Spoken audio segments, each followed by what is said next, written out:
اعوذ باللہ من الشیطان الرجیم بسم اللہ الرحمن الرحیم۔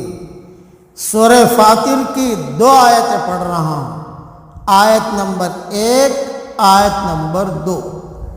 الحمدللہ فاطر السماوات والارض جاعل الملائکۃ رسلا اولی اجنحۃ مثنی وثلاث ورباع۔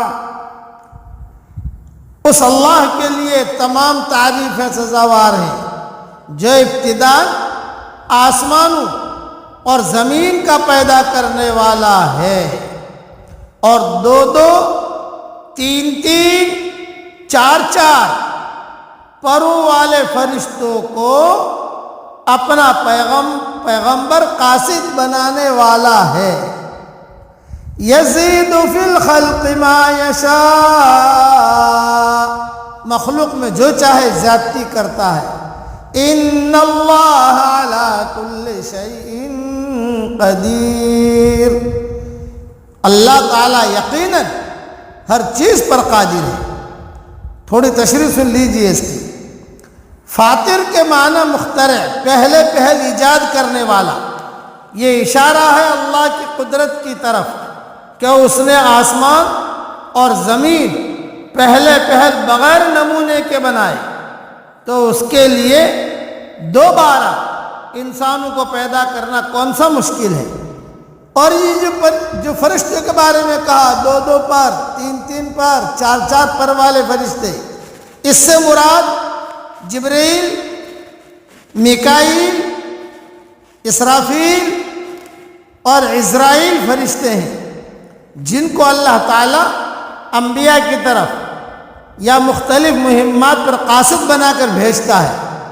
ان میں سے کسی کے 2، کسی کے 3 اور کسی کے 4 پر ہیں، جن کے ذریعے سے وہ زمین پر آتے ہیں اور زمین سے آسمان پر جاتے ہیں۔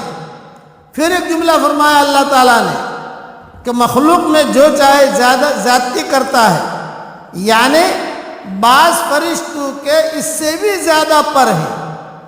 جیسے حدیث میں آتا ہے، حضور صلی اللہ علیہ وسلم نے فرمایا، میں نے معراج کی رات جبریل علیہ السلام کو اصلی صورت میں دیکھا تو ان کے 600 پر تھے۔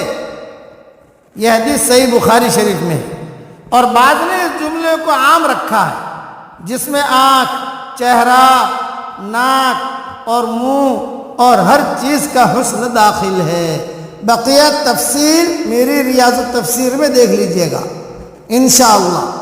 ما یفتح اللہ للناس من رحمت فلا ممسک لها وما یمسک فلا مرسل له من بعدہ وَهُوَ الْعَزِيزُ الْحَكِيمُ۔ اللہ تعالیٰ جو رحمت لوگوں کے لیے کھول دے سو اس کا کوئی بند کرنے والا نہیں، اور جس کو بند کر دے سو اس کے بعد اس کا کوئی جاری کرنے والا نہیں، اور وہی غالب اور حکمت والا ہے۔ تھوڑی تشریح اس کی بھی سن لیجیے۔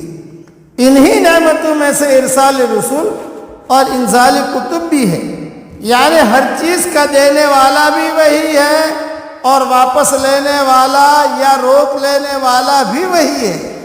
اس کے سوا نہ کوئی معطی اور منعم ہے، اور نہ مانع اور قابض۔ جس طرح حضرت محمد صلی اللہ علیہ وسلم یہ دعا بہت پڑھا کرتے تھے، پڑھو میرے ساتھ، اللہم لا مانع لما اعطیت ولا معطی لما منعت۔ اے اللہ، جسے آپ دے اسے کوئی روکنے والا نہیں ہو سکتا، اور جسے آپ روک دیں اسے کوئی دینے والا نہیں ہو سکتا۔ یہ میں نے مختصر اس کی تشریح کر دی ہے، اسی لیے کرنے والے اللہ ہیں۔ خلاصہ کلام یہ ہے، اللہ تعالی ہم سب کو ایمان کامل نصیب فرمائے، آمین۔ وآخر دعوانا الحمدللہ رب العالمین۔